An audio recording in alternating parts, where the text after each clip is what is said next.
Hello, everyone, and thank you so much for joining us for our Virtual Solutions Expo. Today, we are so excited to have with us Giovanna Ippolito. Giovanna works with Global Furniture Group, and Giovanna is a furniture solution expert. She works within the vertical industry of education.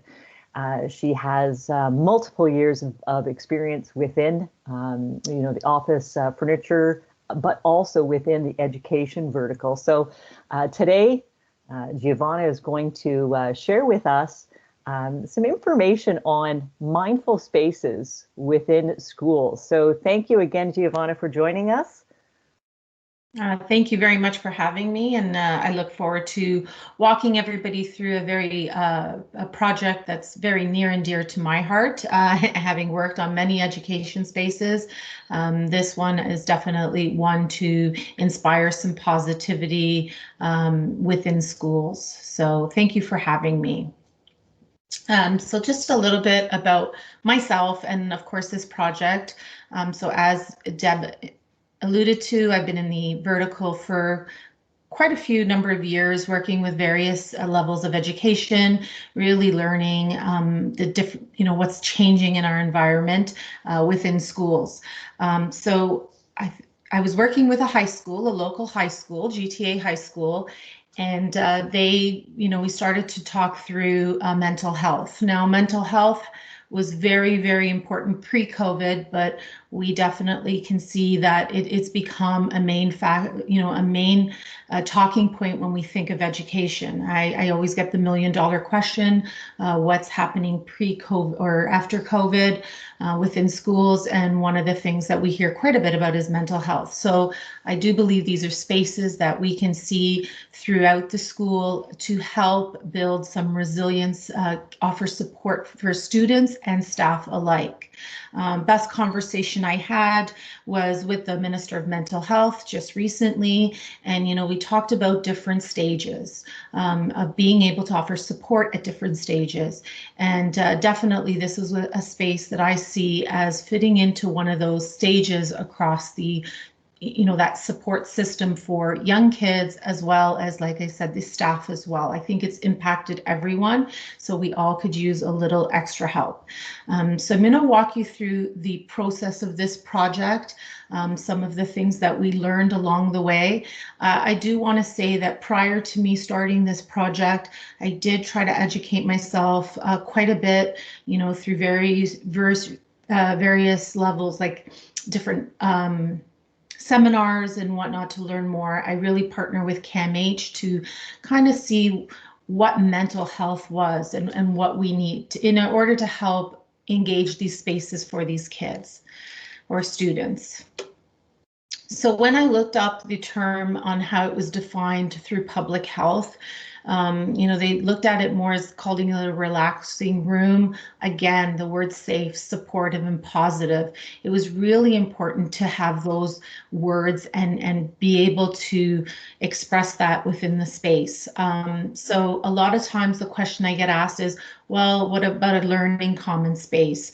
Or a library. This space needs to be somewhere different, a little bit of a smaller space within the school and within this project. We chose an area near the guidance council room. So for extra support, the social worker also works in that room.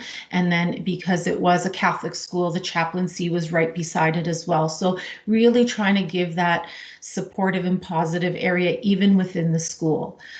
So definitely this is an area for helping kids reduce stress, anxiety, fatigue, and however they saw fit for the room. This school developed a mindfulness committee, and this is a great little image of the students that I was very fortunate to work with. They all had their own personal struggles. We also had worked with a couple of teachers, the social worker, and I think more importantly, the principal of the school was a really, he was the leader, the champion throughout in helping develop this school. So when we asked the students what was their vision, what did they want to see? Very much like the the definition from public health, this mindful space committee really had their own. So they wanted a place to feel accepted. They wanted no judgment, no clear divisions, no barriers, a space to help break down the wall. Let's talk about it. Stop repressing feelings and start talking about things. So for them, it was really getting students to start talking to one another. A lot of them found that they had struggles, and when they got into these little groups of people who were struggling along with them, it helped them speak and come out more. And one of the biggest issues in breaking that stigma is talking about it. How do we get people talking? So, the definitions might look a little familiar.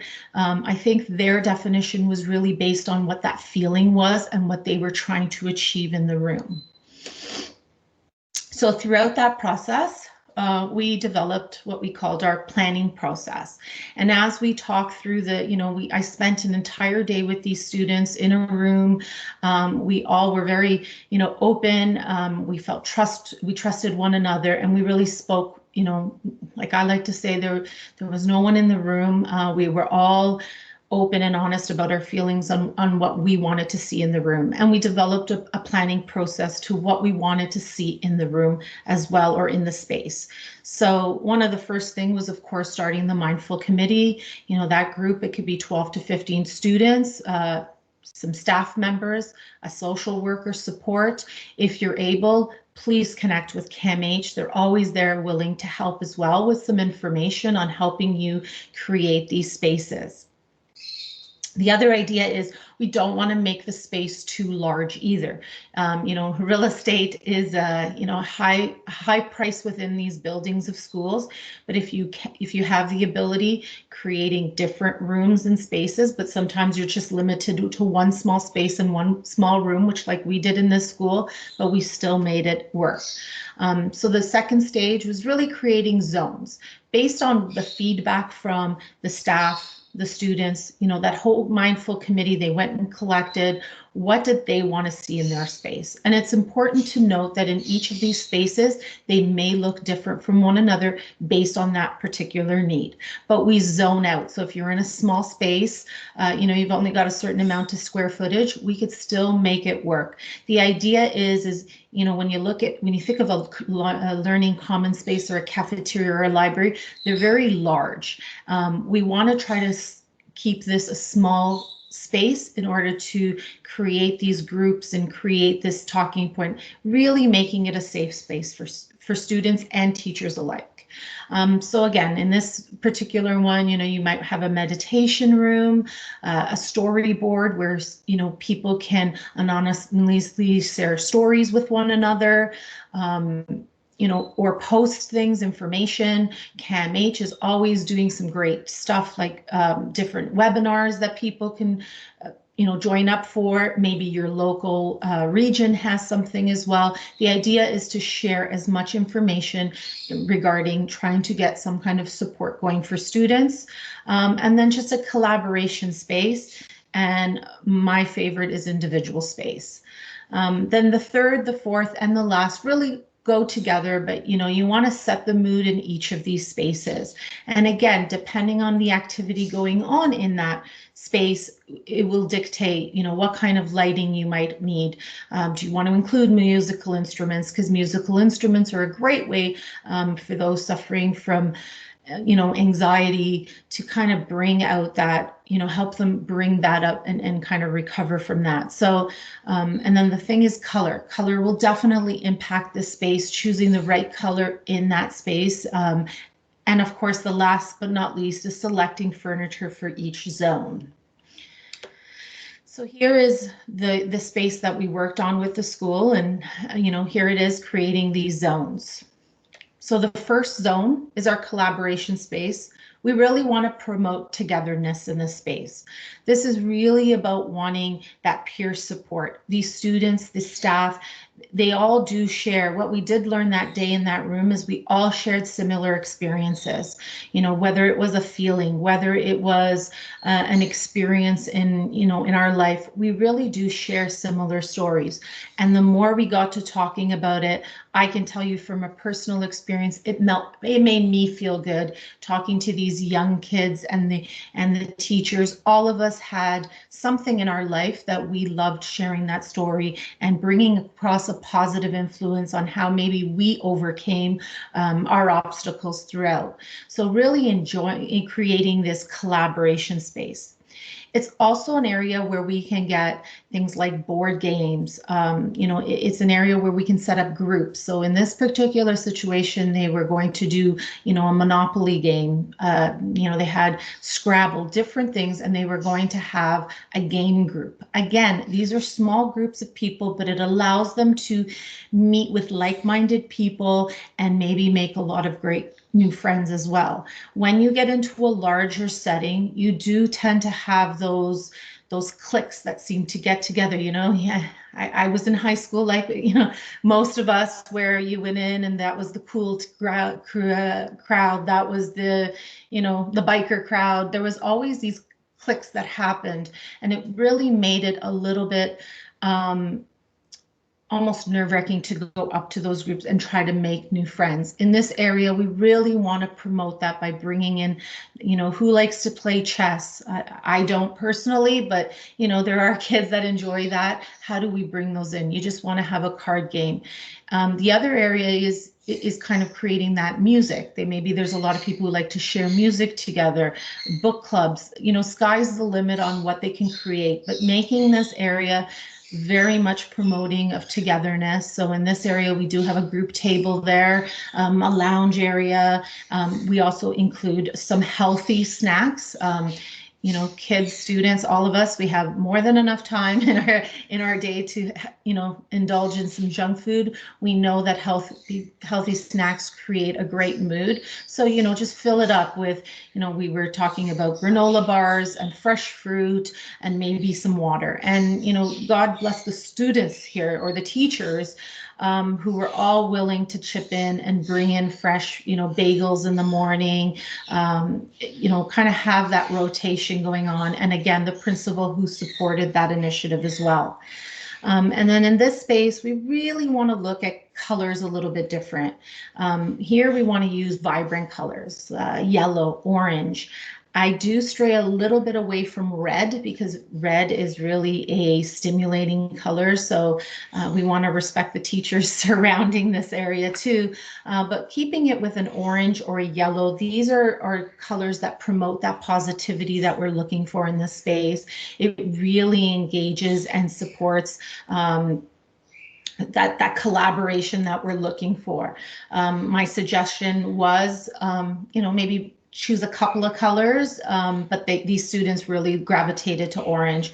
One of the things that they did showcase in our conversation about color is they really wanted to stray away from anything that was gender neutral. And for some reason, it may be my favorite color, but they really didn't want to see pink in the room. We did talk about the color blue, and I'll go into the color blue shortly, and they were okay with that. But they really wanted to stray away from anything that would not make someone feel comfortable in the room, which I thought was, a really important thing to mention here.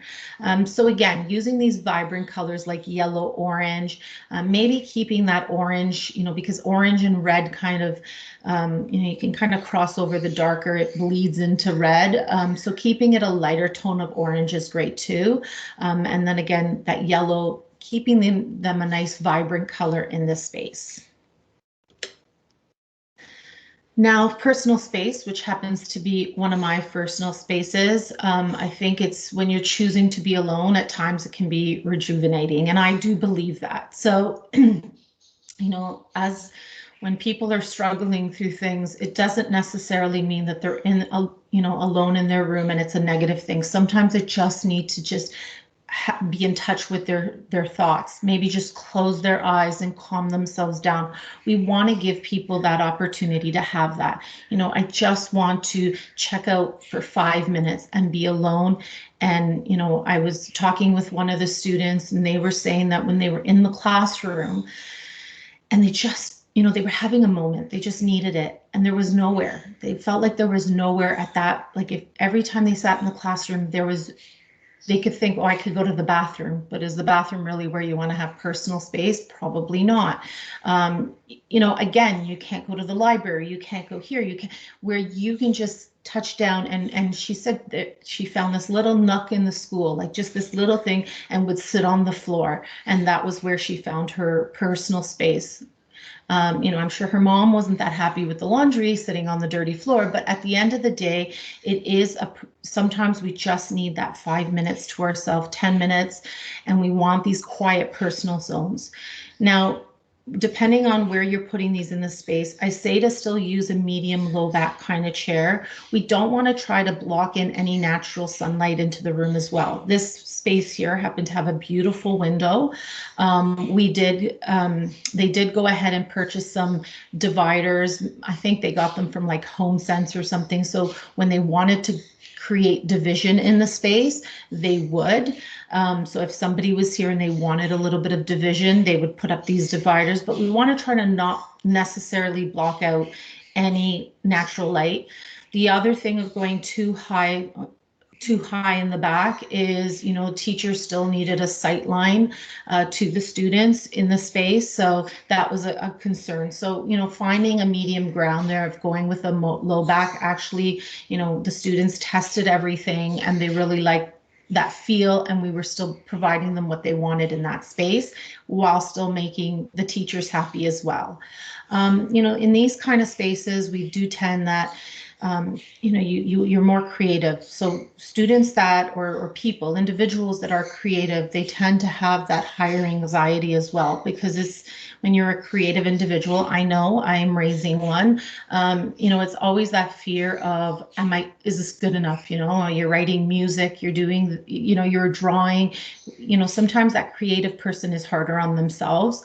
So this is, again, one of those areas that they can have to themselves, have a reflection, writing music, give them paper and pens. You can see that in this space, we were getting donated a piano or a keyboard. Again, it's just a space where somebody can go on the piano.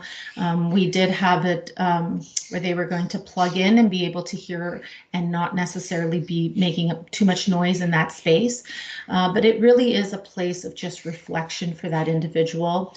The other thing is sometimes people like to journal their feelings. It really is a tool for those. I know I'm a journal writer as well. When I'm just feeling overwhelmed or I like to jot my feelings down on paper because, again, that's how I use my personal space. I don't necessarily have to sit there and, tell everybody what I'm feeling. I journal it, and it's a great way for me to express my feelings. So again, this is those areas of being able to have to support that. So if a student is in a class and they're struggling, they may have something going on at home, really a lot of work going on. They just need 5 minutes to go downstairs and journal their feelings to help support them through that moment. So in this space here, we really tend to use those blues and greens colors. They create more of a relaxed setting. If you think of green, we really, associate that with nature. So we try to bring that into that space as well, that color. In this case, they did pick blue because, again, it's that calming, more relaxing feeling. If you can go a little bit lighter, we kind of went midway because we want to be able to support and clean these spaces as well. If they're using them, we did choose fabrics that if the student wants to have a snack sitting there, we're not going to be worried about having to clean it and whatnot, because we've provided them with fabric solutions that'll be able to help that. So again, we don't want to disencourage too much activity not to happen in this room. If somebody needs to have a snack and write 5 minutes in their journal, they can sit here and eat their snacks and really journal or have that moment to themselves. Sometimes somebody just wants to close their eyes and rest for a few minutes. This is a great spot for them to do it. Again, this school decided to buy some, pop-up barriers, as I like to call them, but, just those nice things that you find at Home Sense. They wanted to bring in an element of wood, so they picked up these nice ones so they can divide the space in between. And then we come into a meditation space. This was one that really was important to these students. most importantly, I think I found this to be from the teachers. They really were supporting, the healing of your mind and body when you can find a space to meditate. I know in the last year and a half, I've picked up meditation, and I can tell you now I can meditate in I can finally meditate in one of the noisiest buildings and spots, because I'm just at a great place in order to, kind of help heal my body and my mind for that very moment. This is an important space. I built one in my own home, so we really want to clean the clutter, as less things as possible, and it's a very basic space. In this case here, we did accompany it with 2 bean bags, a nice rug. I think, we're going to add a fountain in to try to bring in that, sound of water. Some of the other suggestions were bringing in some sand and seashells, which I like that idea if you want to create that beachy feel. Being able to vision yourself for a few minutes as you, dive into meditation. Again, creating some plants in this area, bringing in nature. Now, this space here was actually done right beside one of their big windows. A really great place to meditate is outside, but they have no door. They have a really beautiful window. And then they did put some blinds in. So if somebody wants to lower the blinds, again, bring up those dividers and create that space for them to meditate, we have provided them the tools in the room to do that. So I touched on the dividing of space. Please include blankets. Sometimes somebody just needs to rest for 5 minutes. We all know the 10-minute nap, and it can do wonders. Sometimes these students, and I say the staff as well, they've been up all night working on assignments and really, burning the midnight oil, as we say, and they just want 5 minutes just to rest. I really love this space. I know that, I walk through quite a few post-secondary institutions, and, my favorite one was walking through a school, and the student actually had a little pillow, like a little travel pillow and a little blanket, and lay across some lounge and was taking a nap. Sometimes they're at school all day, they're in between classes, and they just need an area just to sleep and, kind of, again, healing that mind and that body for that few minutes. In this space, again, we stick to the blues and the greens, but then keeping it very, if you want to kind of blend it in, you want to use some grays and some real light browns, grays, beiges, to really create that natural space within the space. And so I'm going to turn to this one, because this is what the actual space looked like.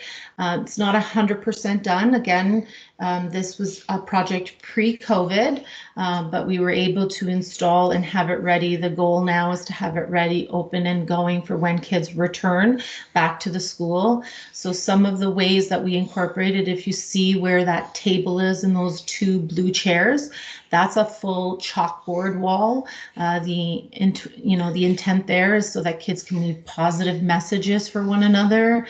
My favorite positive message all the time with my kids is, no matter what happens, we are going to be okay. And I think that's a great message. If somebody just needs to come in the room, it's amazing. Sometimes you can come in and read a certain saying or passage, and that is, it really changes your day. Maybe that's all somebody needs, to come in and read that message on the wall and already feel great about, their day. We have a whiteboard again to continue to, these students wanted to share stories if they were struggling, whether it be anonymous, whether they wanted to put their name on the board, it was totally up to them. But really just being able to vocalize their feelings. And then of course our little meditation spot there. Unfortunately, they didn't have the dividers when the images were taken, but you can see how we brought in the nature even on the carpet by that foliage, and then blending it in with 2 bean bags and stools everywhere. We just want kids to feel, and teachers to feel, they have a space to have a voice. And people call these mindful spaces relaxation rooms. I like to consider them communities. We are building a small community within the school, and we are taking one step forward to try to help kids and teachers and students alike just talk more. And I think these little steps along the way can save each child along their path. Again, like I spoke with the minister, it's like these different layers. It doesn't necessarily need to be a crisis, but they do need help. And as we come out of COVID and these kids come back to school, these spaces are going to be extremely important. Thank you, Giovanna. Just a great information, and what a successful and enlightening story that you shared with us. I did have a couple of questions that came to mind. The very first one is, where would you suggest, individuals within the education system look to start in their journey, to creating, these spaces? Well, again, much like this school, it was the Mindful Committee. They put together this Mindful Committee, and again, it consisted of, it was students, it was teachers, and they did have a social worker involved from, I believe, the school board. And so that was part of that whole team that came together. Myself, when I joined their committee, because I am part of their community now, and I then went to CAMH and different things to get more information that we could in order to understand where the space needed to be. Because I will be honest, when I first started, I was like, oh, the learning commons space, a library. And then the more we got to talking, you realize that this needs to be a space within itself. And you like, now I understand that, okay, this is great. This is why we need it. And it really came from the students and the teachers. I have to tell you, it was a whole day with them in a room, and just being very, we were all very vulnerable. We all spoke up, and even the teachers in front of these students. So it really does try to bond them together. And then we know that now space will be promoted within the schools, not just from the staff, but from the students themselves. So I think the Mindful Committee and kind of going that process is a great way to start. Yeah, I agree. Whenever we actually get the voice of those that are going to use the space, that is one of the key elements, is really ensuring that we're listening. Yeah, like look at the color pink, for example, right? I love the color pink. I think pink is a nice neutral color. It can add vibrancy into a room, but they all looked at me and they're like, no pink. And I'm like, okay. And I was like, all right, I'm not going to argue that. And even down to the colors, I just gave them the tools of understanding what each of the colors meant, and they chose the colors for the space. So it really is them leading the charge. And if we really want students and staff alike to open up and break down these walls, I think we have to create the space that they want to see. So it was probably the best part of working on this entire, once you get that committee going, and the rest kind of flows up quite easily. Thank you.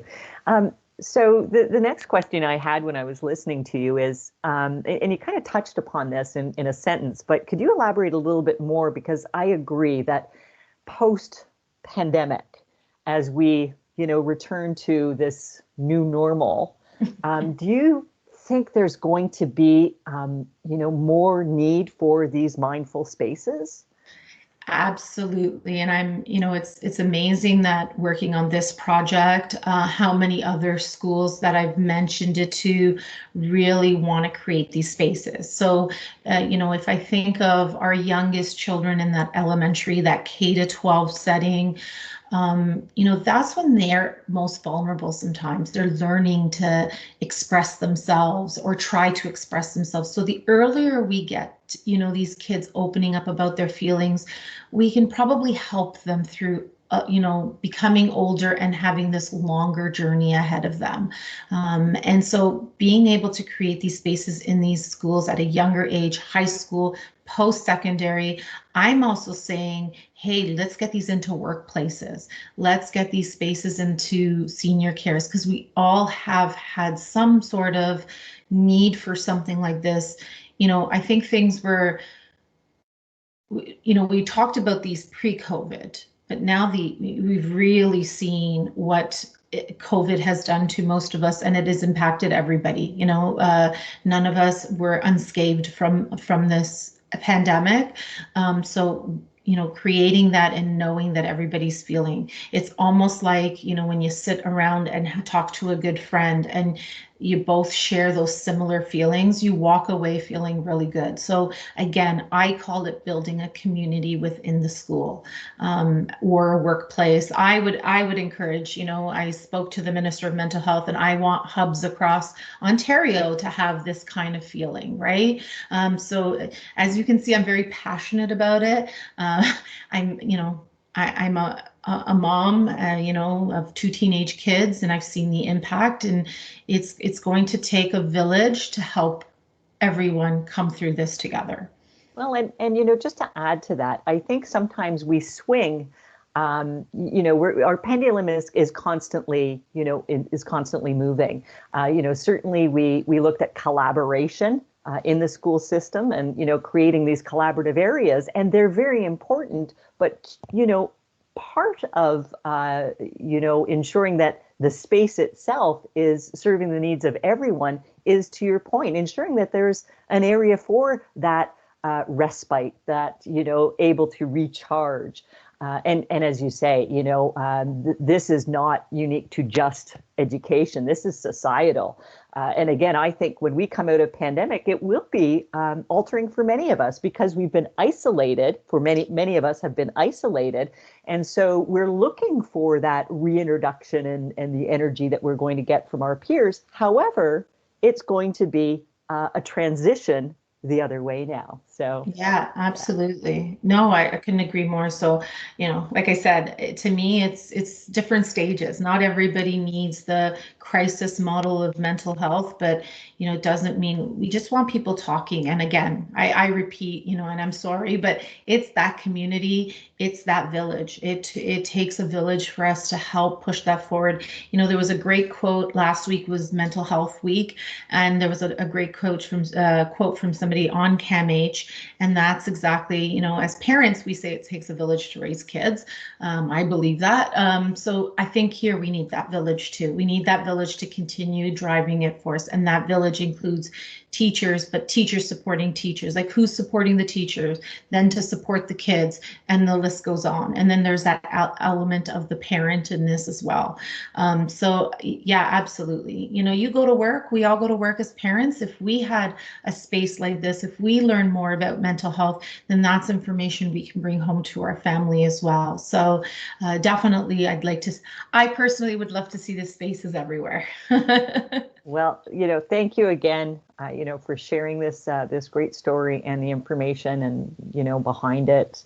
If anyone has any questions, I would recommend, again, get in touch with your local Staples Business Advantage representative, and we can ensure that we partner you with the right specialist, and call upon Giovanna if you'd like to hear more and learn more about what we can do to help you. So thanks again, and thanks everyone for joining.